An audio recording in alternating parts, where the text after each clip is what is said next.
오늘은 우리 상반기를 마무리하면서 주님 주신 은혜를 기억하는 맥주 감사헌금으로 또 우리가 성찬식을 함께 거행하는 예배로 드릴 때 여러분의 심령과 가정과 일터 가운데 하나님의 은혜와 평강과 능력이 충만하게 임하시기를 축복합니다. 1620년 9월 6일 영국의 청교도들이 메이플라워호를 타고 미국 동부를 향하여 출발하였다는 사실은 누구나 다 알고 있을 것입니다. 그런데 비슷한 시기에 메스터호라는 배를 타고 남미로 간 청교도들이 있었다는 것을 모르는 경우가 많습니다.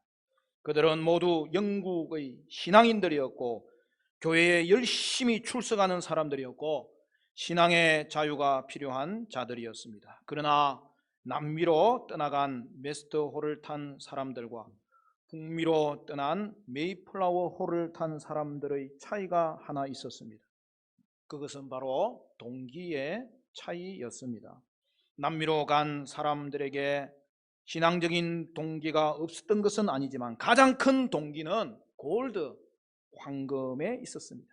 남미에서 엄청난 금이 발견됐다는 소문이 하나님께서 주신 부자가 될 기회다라고 생각하고 신대륙으로 가서 새로운 기회를 잡아 부자 되겠다는 목적으로 메스터호를 탄 것이죠. 반면에 북미로 향한 메이플라워호의 사람들은 금과 같은 물질 때문이 아니죠. 하나님과 신앙의 자유가 그들의 유일한 동기였다는 사실입니다. 오늘 본문에도 두 부류의 대조적인 사람이 등장합니다. 10명의 나병 환자들이 예수님을 만나 병고침을 받았는데 그 중에 한 사람만 예수님께 나아가 감사를 드린 사건입니다. 사람들은 병들 때 한없이 약해집니다. 특히 나병은 격리되어야 하는 병이기 때문에 가족과도 함께 살 수 없죠. 요즘은 한센시병이라고 합니다. 한센이라는 여러분 노르웨이 의학자가 1897년 처음으로 한센균을 발견하여 배양에 성공함으로 한센시병을 병균에 의해 감염되는 병이라고 공식적으로 발표한 것이었고 본격적으로 치료약을 개발하여 한센시병을 완치할 수 있게 되었던 거죠. 그러나 예수님 당시 나병은 불치병이었고 저주받은 병이었습니다. 그런데 10명의 나병 환자가 예수님이 오신다는 소식을 듣게 된 거죠. 그들에게는 너무나 기쁜 소식이었습니다. 예수님께서는 못 고치는 병이 없다는 소식을 이미 들어서 알고 있었기 때문입니다. 예수님께 나아가는 자는 육체의 병뿐만 아니라 마음의 병, 영혼의 병까지도 치료받는다는 사실을 들어서 알고 있었던 것이죠. 예수님 주위에는 수많은 병자들이 모여들었고 그들은 예수님이 자신을 고쳐주실 수 있는 분이라는 기대감을 가졌습니다. 메시아가 오시면 연약함을 친히 담당하시고 병을 짊어지신다고 말한 이사야의 예언을 생각하면서 예수님을 메시아로 기대한 것입니다. 이들은 그동안 마을을 떠나 한적한 곳에서 살았기 때문에 사람들을 기피하는 대인 기피증이 있었을 것입니다. 그러나 그들은 대단한 결단을 하게 됩니다.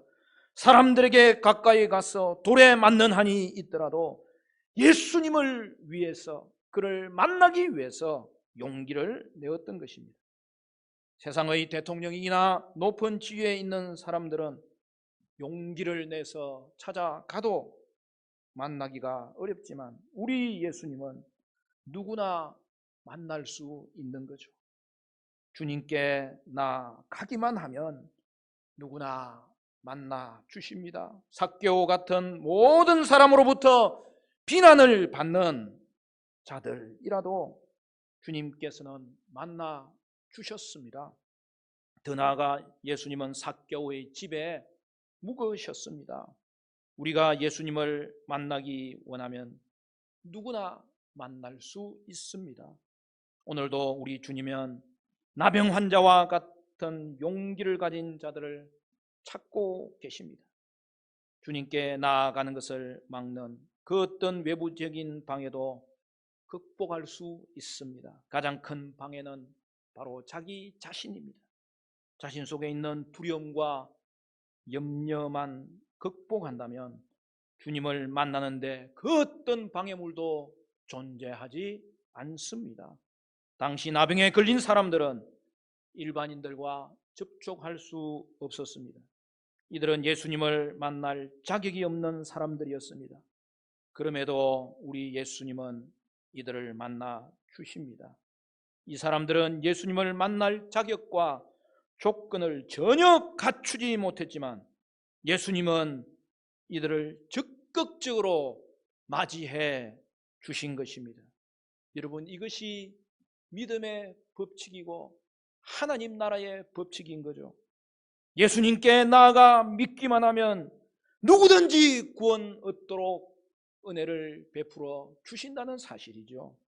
자격 없는 10명의 나병 환자가 예수님을 만나서 감격적인 치유의 은혜를 누렸듯이 우리도 온갖 죄악을 저지르고 죄를 안고 사는 자로서 영적 나병 환자였으나 예수님께서 우리를 받아주신 것입니다.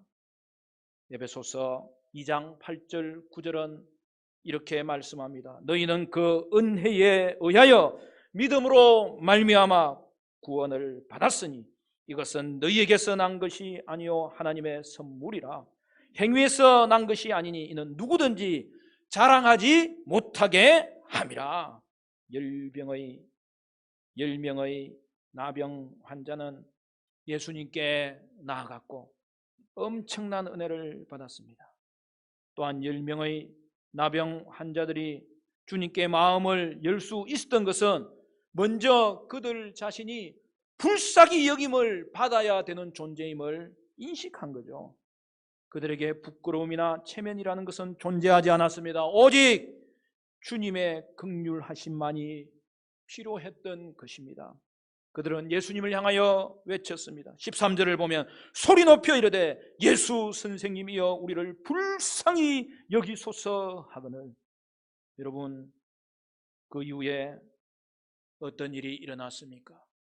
주님을 부르면 기적이 일어납니다. 불치병으로 여긴 나병이 낫게 된 것입니다. 이들이 치료받게 되는 기적은 바로 자신들이 긍휼히 여김을 받아야 하는 존재임을 깨달으면서부터 시작된 거죠. 사람은 누구나 하나님 앞에서 불쌍히 여김을 받아야 하는 존재라는 이 사실 앞에서 자신을 인식하고 고백하고 그리고 마음을 열고 드디어 주님을 적극적으로 찾아갈 수 있게 되는 거죠. 하나님 앞에서 주먹을 쳐들고 내 힘을 믿는다고 큰 소리 치는 자보다 더 어리석은 자는 없습니다. 내 지식을 믿는다고 외치는 자는 참으로 어리석은 존재입니다. 사람이 돈을 가지고 권력을 가지고 지식을 가졌다 하더라도 그것이 자기를 지켜주겠습니까? 영원히 자신을 보존해 줄 수 있겠습니까? 오직 하나님 앞에서는 모두 불쌍히 여김을 받아야 할 존재임을 알아야 하는 것입니다. 하나님의 기적은 긍휼히 여겨달라고 기도할 때에 바로 그때부터 시작되는 것입니다. 예수님은 그들에게 제사장에게 가서 몸을 보이라고 하였고 가는 도중에 10명의 나병 환자가 모두 나았습니다. 얼마나 기뻤을까요? 이제 그들은 하고 싶은 일을 할 수 있게 되었습니다. 꿈에도 그리던 가족과 친구들을 만날 수 있게 되었고 그동안 못한 일은 마음껏 할 수 있는 그러한 자들이 되었습니다. 그리고 병이 나았다고 자랑하고 싶었을 것입니다. 그들은 모두 제 갈 길로 갔습니다. 그런데 한 사람은 돌아와서 하나님께 영광을 돌리고 예수님께 감사했습니다. 15절, 16절 같이 읽을까요? 오늘 본문 누가복음 17장 15절, 16절 다 같이 시작. 그 중의 한 사람이 자기가 낳은 것을 보고 큰 소리로 하나님께 영광을 돌리며 돌아와 예수의 발 아래에 엎드려 감사하니 이는 사마리아 사람이라. 여러분, 이 사람은 예수님 발 아래에 무릎을 꿇었습니다. 그리고 감사하고 있습니다. 여러분, 감사는 표현하는 거예요. 구체적으로 표현해야 감사인 거예요. 어린 손녀가 할아버지 병문안을 갔다고 합니다. 대수술을 마치고 회복되어 가는 할아버지 앞에서 손자가 무릎을 꿇고 기도하였습니다. 하나님, 우리 할아버지 병을 치료해 주셔서 감사해요. 제가 가지고 있는 장난감 중에 하나 하나님이 가져가세요. 손자의 기도에 무슨 생각이 드십니까? 얼마나 아름다운 모습입니까? 감사는 표현하는 것이기 때문입니다. 은혜를 입은 자는 구체적으로 표현해야 됩니다. 그것이 감사입니다. 나병 환자 10명 중 9명은 유대인이었습니다. 그러나 한 사람은 이방인이요 사마리아인이었습니다. 유대인들로부터 멸시 천대받던 사마리아인입니다. 북이스라엘이 멸망하고 아수르의 지배를 받을 때 그곳에는 아수르인들을 들어와 살게 하도록 정책이 펼쳐졌고 거기서 결혼한 후손들이 생겨났는데 바로 사마리아인들입니다. 이런 이유에서 사마리아인들에 대한 유대인의 적대감은 뿌리 깊었습니다. 유대인들은 사마리아인들을 종교와 인종 양면에서 잡종이고 혼혈아라고 여기고 상종하지 않았습니다. 그런데 이런 사마리아인이 예수님께 감사했습니다. 그러므로 여러분, 감사는 누구나 할 수 있는 거죠. 여러분, 신앙생활을 오래 했다고 감사하는 것이 아닙니다. 신앙생활을 이제 시작했더라도 그리고 감사로 말미암아 신앙을 붙잡았더라도 여러분, 오늘 비록 사람들에게 멸시와 천대 대상이고 나병에 걸린 사마리아 사람이었지만 그렇게 감사하는 자를 하나님은 얼마나 기뻐하시는지 모릅니다. 17절에 보면 예수께서 대답하여 이르시되 10사람이 다 깨끗함을 받지 아니하였느냐? 그 9은 어디 있느냐? 예수님은 감사하는 자를 찾으시고 감사하는 자를 기뻐하신 것이죠. 감사하는 자는 매력이 있습니다. 감사는 주님을 흡족하게 해드립니다. 주님의 마음을 사로잡습니다. 아마 9명도 감사하고 싶은 마음이 있었을 것입니다. 나중에 적당한 때에 감사하지 그렇게 생각했을 것입니다. 그러나 때를 놓치면 감사할 수 없게 됩니다. 감사해야 할 때 감사해야 됩니다. 감사는 지금 하는 것입니다. 생각날 때 바로 감사해야 됩니다. 그래서 감사는 타이밍이 중요한 거예요. 제가 한 번씩 하는 말이, 여러분, 감사도 그렇고 사과도 그렇고 타이밍이에요. 감사할 일이 있으면 바로 그때 감사하는 거죠. 사과할 일이 있어도 깨달았을 때 그때 바로 사과해야 되는 거죠. 시간이 지나면 사과하더라도 효과가 완전히 줄어드는 것을 볼 수 있습니다. 우리 예수님은 그 9은 어디 있느냐라고 오늘도 물으십니다. 그 9도 예수님 앞에 있어야 하는 거죠. 이들은 감사의 타이밍을 놓쳤습니다.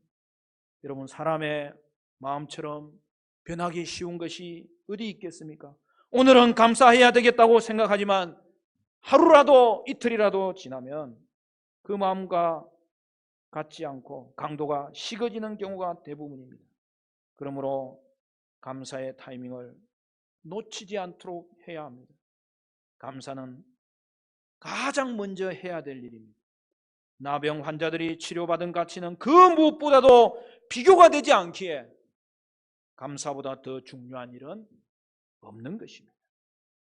대부분의 사람들이 감사를 표현하는 것에 대해서 그렇게 중요하게 생각하지 않는 것을 볼 수 있습니다. 그렇기에 이 9명도 미루도 된다고 생각하고 각자 갈 곳으로 간 것이죠. 그러나 감사해야 하는 그때 감사보다 더 중요한 일은 없습니다. 9명은 감사해야 될 타이밍을 놓치고 말았습니다. 예수님과의 관계를 맺을 수 있는 기회를 놓치고 말았습니다. 감사란 하나님이 내게 행하신 일에 대해서 표현하는 것입니다. 감사는 생각만 해서는 안 되고요. 구체적으로 표현하는 거죠. 그리고 때를 놓치지 않는 거죠. 감사는 그 어떤 일보다 가장 먼저 해야 될 성도의 삶의 모습인 거죠. 감사는 단지 감사 자체로 끝나는 것이 아닙니다. 하나님께 영광을 돌리는 것입니다.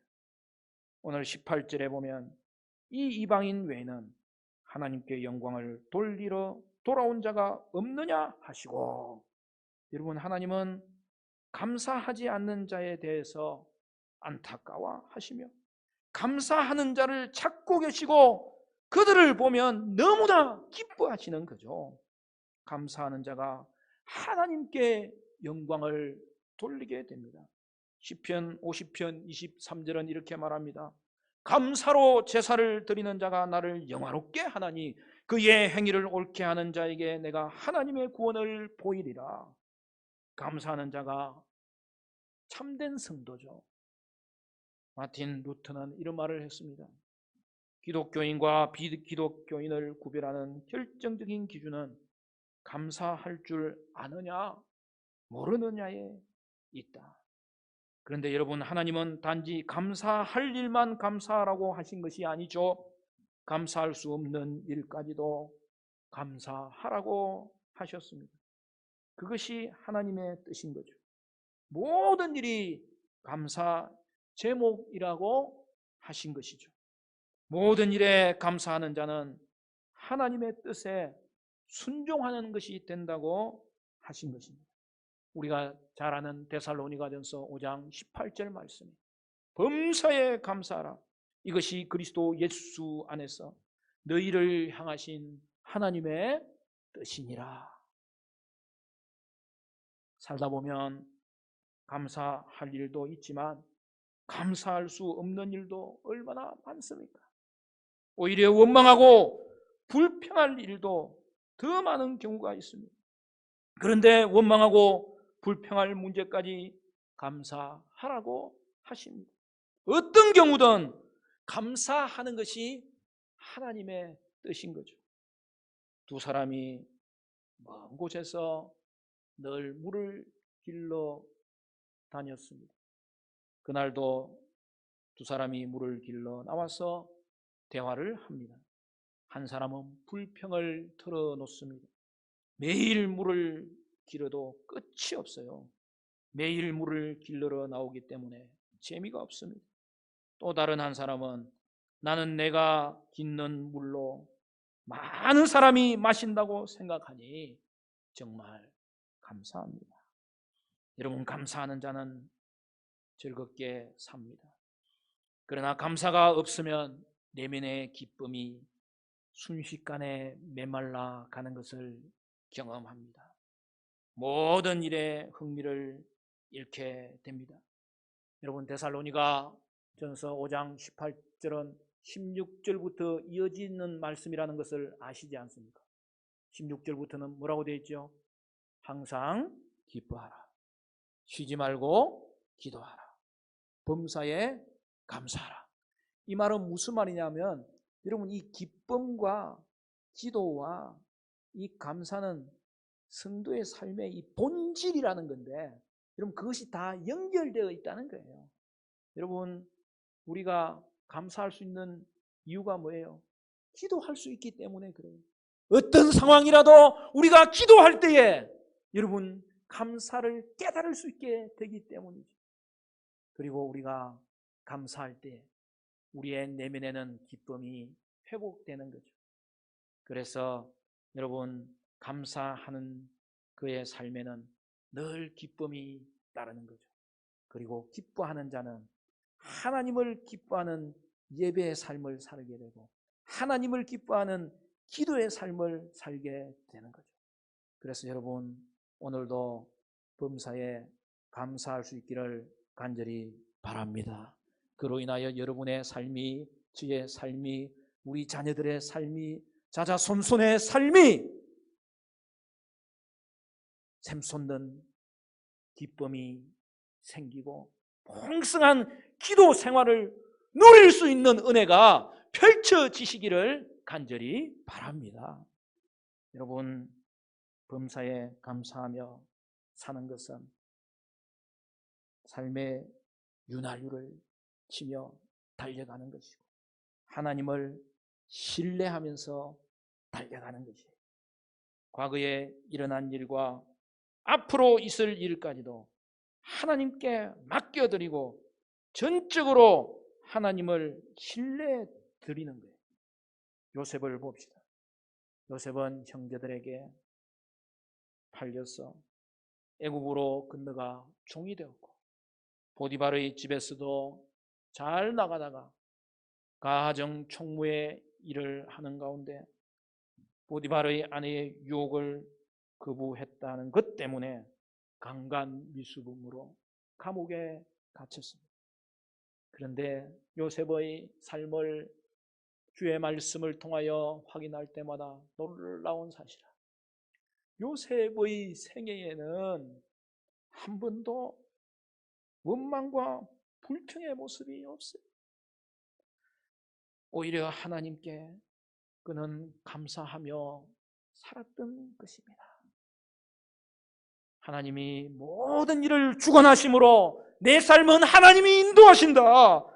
그것을 믿고 신뢰하며 살아갈 때 요셉은 감사하며 원망하지 않고 주님을 바라보며 평생을 살아갈 수 있었던 거죠. 이는 모든 일의 관점을 세상 관점으로 보지 않았고 하나님의 관점으로 보았기 때문이죠. 범사에 감사하는 것은 신자만이 누릴 수 있는 놀라운 특권이요 놀라운 축복인 것입니다. 한 명의 나병 환자는 육신의 병을 치료받고 그 기쁨을 예수님께 찾아와서 감사로 표현했습니다. 그러나 예수님은 그에게 또 다른 복을 주셨죠. 감사하는 삶을 살다 보면 하나님이 보너스를 계속 주는 것을 경험하게 됩니다. 그런데 이 보너스가 더 가치 있는 경우가 많습니다. 바로 나병 환자가 그랬습니다. 진정으로 감사를 표한 이 나병 환자에게 예수님은 이렇게 말씀하셨습니다. 19절 말씀도 우리 같이 읽을까요? 19절 다 같이 시작. 그에게 이르시되 일어나 가라 내 믿음이 너를 구원하였느니라 하시더라. 할렐루야. 육신적인 일에 감사합니다. 영적인 축복이 따라오는 거예요. 하나님은 감사하는 자에게 더 큰 선물을 가져오시고 다가오시는 분이심을 믿어야 합니다. 감사를 통해 하나님은 영적인 복을 주시는 거예요. 가장 좋은 것은 언제나 영적인 축복입니다. 그러므로 여러분 감사의 삶은 행복이 연결되는 삶이 되는 거죠. 행복은 여러분 감사해서 오는 것입니다. 이런 말이 있습니다. 행복은 감사 속에 있다. 감사는 만족 속에 있다. 만족의 나무에 감사의 꽃이 피고 감사의 꽃에 행복의 열매가 맺힌다. 여러분 삶이 감사로 가득 차 있다면 여러분의 생애를 돌아볼 때 그만큼 영적인 축복이 많았다는 것을 확인하게 될 것입니다. 그러나 원망과 부정적인 생각을 가지고 살아간다면 지금까지 나는 영적인 축복을 많이 누리지 못하고 살았구나, 그것을 확인하게 될 것입니다. 하나님의 인도하심과 주관하에 살아가는 존재임을 고백할 때마다 우리는 저절로 감사가 흘러나오게 되는 것입니다. 그러므로 감사는 하나님을 창조주로, 예수님을 구속주로 인정하고 신뢰하는 신앙 고백인 거죠. 감사 속에 미래가 있습니다. 하나님께서 감사하는 자를 받으시고 더 좋은 감사 제목으로 그의 생애를 빛나게 하실 것입니다. 한 번은 남미의 대통령이 미국의 대통령을 만나 이렇게 말한 적이 있습니다. 우리들의 조상들은 황금을 찾아 이곳에 왔지만 황금도 얻지 못하고 하나님도 놓쳐버렸습니다. 그런데 당신들의 조상들은 신앙의 자유를 찾아 미국으로 가서 하나님을 찾고 황금도 누리게 되었습니다. 위대한 조상들을 둔 당신들이 부럽습니다. C.S. 루이스는 다음과 같이 말했습니다. 세상에 있는 온갖 것들은 우리가 바라는 것을 주겠다고 약속을 하지만 결코 그 약속을 지키지 못합니다. 우리가 세상을 지향하면 둘 다 이럴 것입니다. 그러나 천국을 지향하면 세상을 덤으로 얻게 될 것입니다. 성경은 우리에게 누누이 말씀하잖아요. 마태복음 6장 33절. 그런즉 너희는 먼저 그의 나라와 그의 의를 구하라. 그리하면 이 모든 것을 너희에게 더하시리라. 사랑하는 성도 여러분, 여러분은 골드, 황금을 택하시렵니까? 아니면 갓, 하나님을 택하시렵니까? 어떤 분은 목사님 둘 다 택하면 안 됩니까? 그렇게 생각하기도 합니다. 여러분, 양다리 걸치는 것은 결코 믿음이 아니고 하나님이 제일 싫어하는 행위가 아닙니까? 사랑하는 성도 여러분, 여러분에게 선택은 골드입니까? 가십니까? 둘 중 우리는 반드시 하나만 선택해야 될 테인데 하나님이 전부입니다. 하나님에게서 모든 선한 것이 나옵니다. 사랑하는 성도 여러분, 골드가 아니라 각 하나님 그분만 선택하심으로 여러분의 평생이 모든 상황 속에서도 예수님 찾게 되시고 예수님을 향한 감사가 넘쳐나게 되시기를 바라고, 그로 인하여 하나님께 영광을 돌리고 승리하는 복된 인생 살게 되시기를 주님의 이름으로 간절히 축원합니다.